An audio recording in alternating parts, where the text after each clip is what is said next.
Alright, mga kababayan, mga kaibigan, mga katokis, mga kapots. Kamusta po kayong lahat? And once again, welcome back po muli dito sa ating mumunting channel, Simply Tokis Vlog. Tayo po ay magbibigay lang ng maiksing komento, opinyon at reaksyon sa mga maiinit na usaping pang politika sa ating bansa.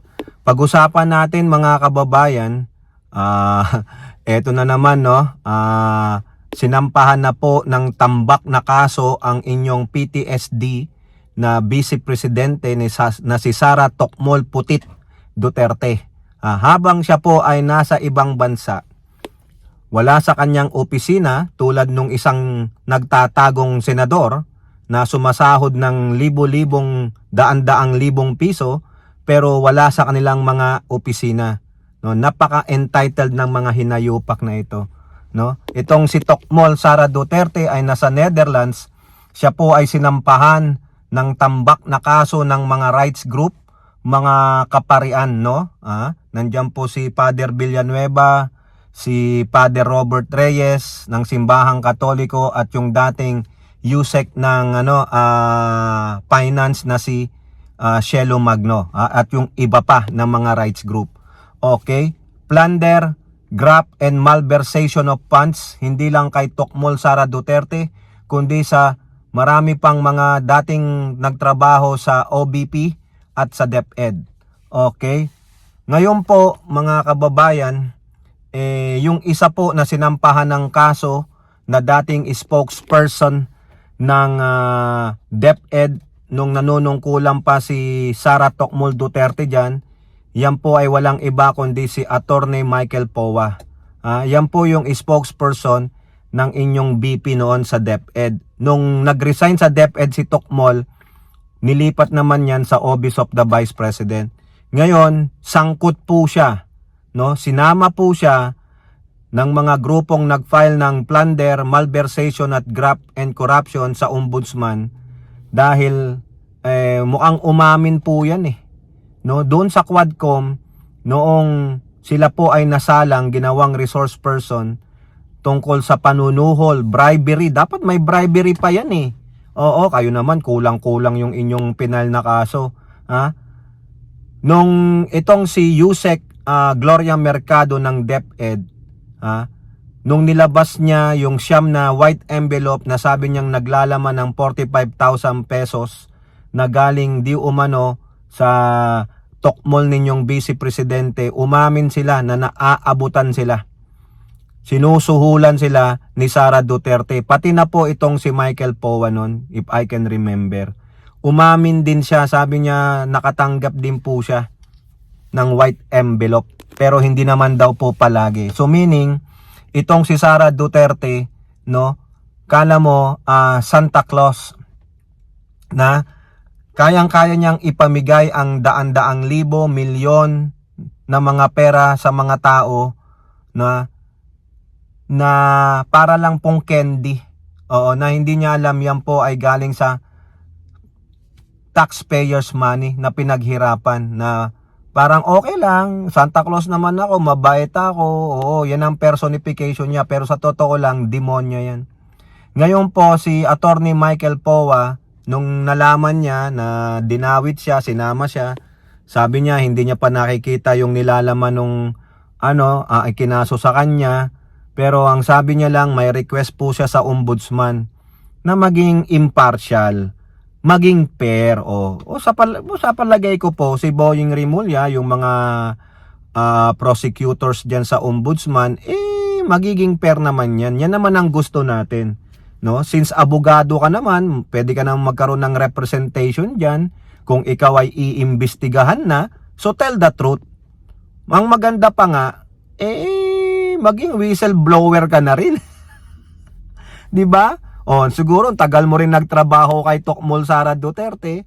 Yung mga iba diyan ng mga USEC, sabihin nyo na lang, maging na lang kayo, witness na lang kayo, maging whistleblower na lang kayo. Tulad ni Madriaga, mga kababayan. Para naman, kung kayo naman ang least guilty, di ba? At kaya nyo namang ibalik kung hihingi ng restitution, di ba? At talagang yung mga ebidensya nyo ay titindig laban sa Vice President, save yourself. Kaysa naman makasama nyo si Peryong at Dagol at saka si Amazonang Maria sa koreksyon. Di ba? SOS na kayo ngayon, save yourselves na lang. Parang si Tokmol, inunahan na kayong lumabas ng bansa. Paano kung hindi na babalik yan? Hindi, parang si ano lang yan, bato, magtatago na rin sa Netherlands. Ang bali-balita nga mga kababayan, nakabili na ng bahay yan sa Netherlands. Di ba? Kaya tama lang, nakasuhan ito sa ombudsman at pailan ito ng impeachment. No? Yung sinasabi nilang rehearse, na yung kampo ng PDP laban through their spokesperson si Topacio, rehearse lang yan. Oo, rehearse nga, pero wala namang desisyon. So pwedeng ulitin, pwedeng i-file ulit kasi walang final judgment.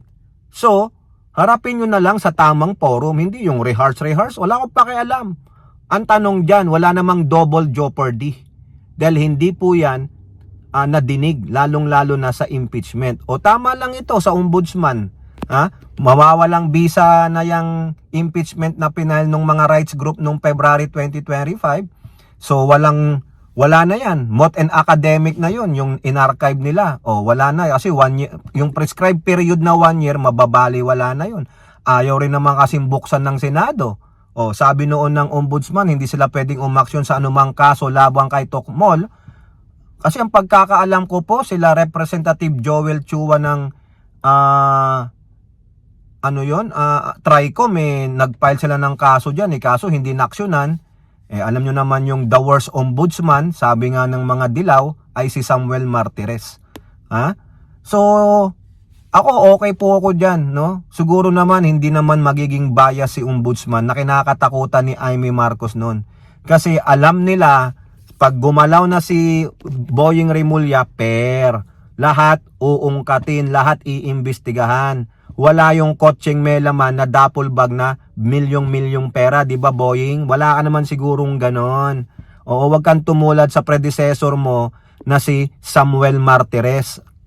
Okay? So yun po ang pakiusap ni Michael Poa base sa kanyang statement na maging partial, maging fair, no, sa pag-iimbestiga, lalong-lalo na sa panig niya. Kaya nga ang advice ko sa'yo, kung ako sa'yo, magano ka na lang, mag-state witness ka na lang. SOS ka na, save yourself. Ilaglag mo na rin para matuluyan na, no? Okay? Ngayon, talking about Sara Duterte, eto na naman, yung nagpahamak sa kanila, yung kinaayawan ni Digong na masyadong madaldal, no? Nagpre-pretend na sinabi daw ni Digong, wala naman. Parang tingin niya, wala namang advice ni Digong, walang sinabi ni Digong na sabi mo, pero pinapangunahan niya. Ang tinutukoy po natin si Harry Roque. Meron na namang sinabi si Harry Roque na, nako, mapag-aalaman talaga mga kababayan na ang mga Duterte pag nakabalik sa pwesto, maghihiganti. Kasi ano sabi na naman ni Harry Roque, asahan ninyo, pag nanalong presidente sa 2028, si Sara Duterte, bibigyan niya ng hustisya ang ginawang mali kay Digong. Anong klaseng hustisya? 'Di ba? Ano ang sabi ni Digong noon nung habang siya ay nasa loob ng Villamor Air Base bago siya ilipad papuntang ICC? Saan damputin ang lahat ng ito? Yung mga humuli di umano kay Digong, yung nang alipusta kay Digong, yung mga pulis na nakapalibot kay Digong doon, sabi niya, saan damputin ang mga ito pag si Inday ang naging presidente? Alam nyo na. Alam ni Digong ang pag-uugali ni Sara Duterte. Mas demonyo pa sa kanya. Tulad po ng sinabi nung kapatid ni Madriaga. Kung demonyo si Digong, mas demonyo, pinaka-demonyo si Sara Duterte. Kasi walang dapat lahat ng sabihin ni Sara Duterte matupad. Lahat ng gusto niya, dapat makuha niya. Tingnan ninyo yung ginagawa niya kay Madriaga ngayon, kay Ramil, dyan sa BJMP. Bakit ka dumadalaw ng 10 oras ng gabi twice? Bakit kinukuha mo ang pangalan ng mga anak at address ng pamilya ni Madriaga?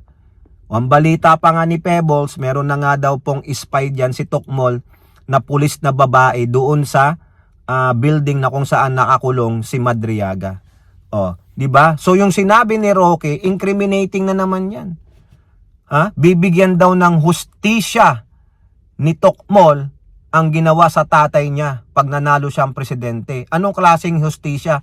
Di maghihiganti siya in whatever form. Ipapapatay niya, ipapakulong niya. The worst, mga kababayan, ipapapatay yung mga yan. Oo, tataniman na lang ng kaso yan. Oo, yung mga tanim kaso, tanim ebidensya. Diyan magaling ang mga Duterte. Diba sabi ni Duterte yan?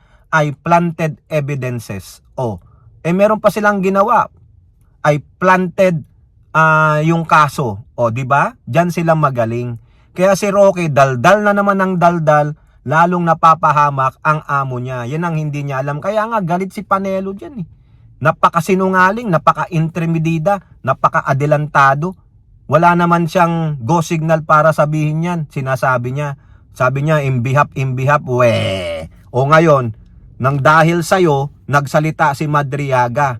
Dinawit pa si Sara Duterte. Ngayon, talagang napatunayan lang na mandarambong, sinungaling, magnanakaw, mamamatay tao ang mga Duterte. Lalo na si Sara Duterte. Okay, kayo po, ano po inyong masasabi? Comment down below and don't forget to like and share. Hope to see you in our next videos. Bye-bye. God bless.